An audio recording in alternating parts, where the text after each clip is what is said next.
नमस्कार, मैं अमित गोदियाल और आप देख रहे हैं उत्तराखंड हलचल। और इस समय सबसे बड़ा मामला जो उत्तराखंड में चल रहा है वो चल रहा है हल्द्वानी को लेकर। और एक बड़ा बयान आया है महामंडलेश्वर प्रबोधानंद गिरी जी ने दिया है, जिन्होंने कहा है कि उत्तराखंड जो है कश्मीर बनता जा रहा है। महाराज जी, सीधे प्रश्न रहेंगे। बहुत बड़ा सवाल है, जैसा आपने जो बयान दिया कि उत्तराखंड कश्मीर बनता जा रहा है, कारण क्या मानते हैं? हल्द्वानी वाली घटना या जिस तरह की घटनाएं हो रही हैं उसको लेकर आप क्या कहेंगे?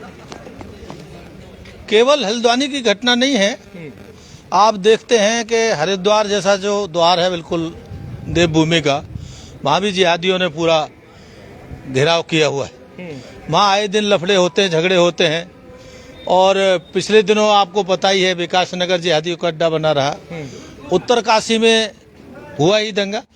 ये हल्द्वानी तो एक संदेश है कि अगर आप इसी तरह रहेंगे तो हम देवभूमि को कश्मीर बना देंगे। वो चैलेंज कर रहे हैं। अभी परसों वो अपनी तरफ से नहीं कर रहे सब। परसों देवबंद से स्टेटमेंट आया है गजवाए हिंद का कि हम जल्दी ही भारत को गजवाए हिंद करेंगे। तो उसी की परिणति है। और दुर्भाग्य यह है कि सरकार को जिस प्रकार से कार्रवाई करनी चाहिए उतनी कार्रवाई नहीं हुई। क्योंकि अगर कार्रवाई हुई होती तो हैदराबाद से एक आदमी आकर के लाखों रुपए थैले में लेकर के और उनको जिहादियों को पुरस्कार दे रहा है, बांट रहा है। आप चिंता मत करो, अल्लाह तुम्हारे साथ है। इसका क्या मतलब है? इसका मतलब यह है कि उनके मनोबल बढ़े हुए हैं। और जब जो है आतंकवादियों के मनोबल बढ़ते हैं तो भाई कष्ट का विषय है, दुर्भाग्य का विषय है।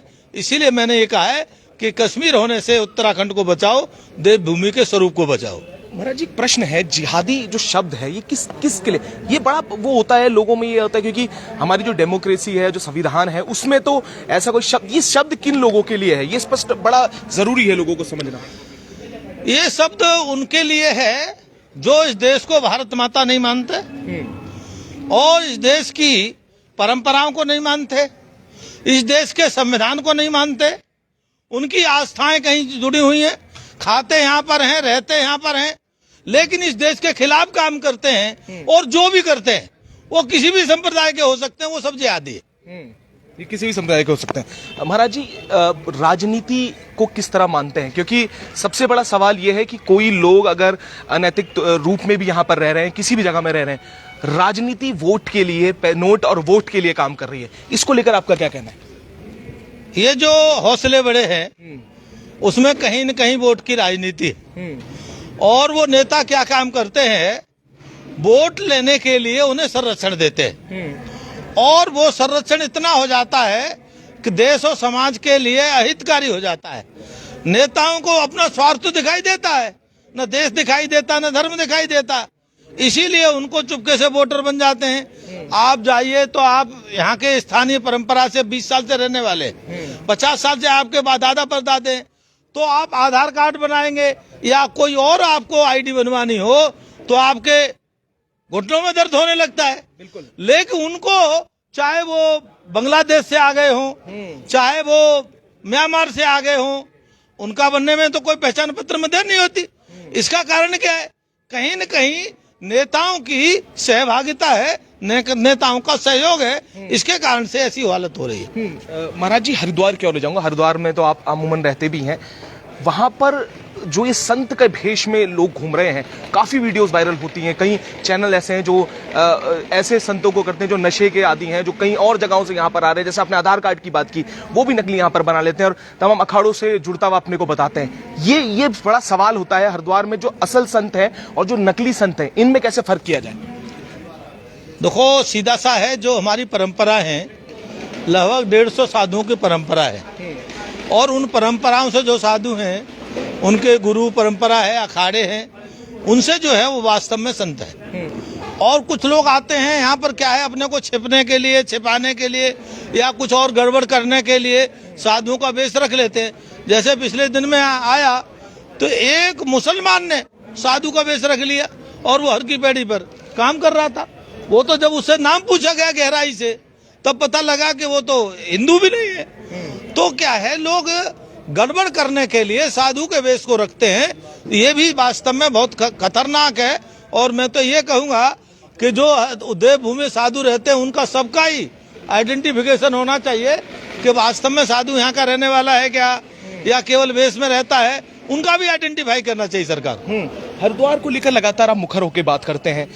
लोकसभा चुनाव की भी आपने कई बातों में जो अभी मौजूदा सांसद हैं उनके बारे में भी मुखरता से बोला है।